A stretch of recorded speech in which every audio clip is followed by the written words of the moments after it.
Continuing our coverage of another busy week in Tallahassee with state lawmakers now in the second half of their 60-day legislative session.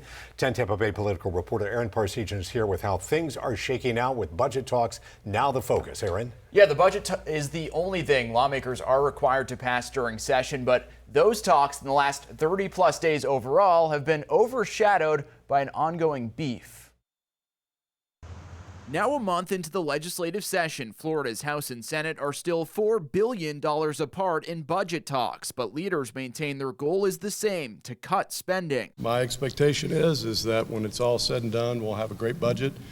It'll be focused on Floridians. Senate President Ben Alberton looking to play peacemaker as Florida's House Speaker Daniel Perez faces the public ire of Governor DeSantis. You know, they want to do tax cuts for Canadian tourists and for non-residents. Why would we ever be doing that? The governor on Monday again slamming Perez's proposal to cut state sales tax rather than getting behind his push to give property tax rebates. We should be doing property tax, but it's just because they got to be obstruction. It's just because they got to be different. Over the past couple weeks, the governor taking to X to post videos hammering what the Republican supermajority and Perez has been prioritizing. It is an embarrassment to the state of Florida. Perez, meantime, calling the criticism mind-boggling. We are on the same team.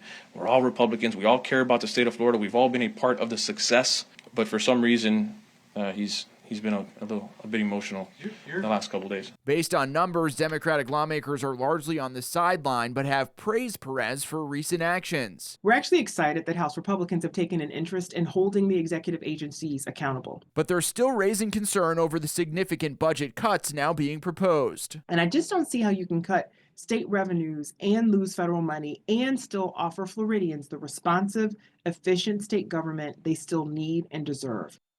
Aaron, interesting dynamic taking place here. Where do these budget talks go from here? Well, we are expecting the House and Senate to pass their plans sometime this week. What will be interesting to watch is if Perez's sales tax cut gains support in the Senate, which the governor said he's all for, if they also tackle the property tax issue.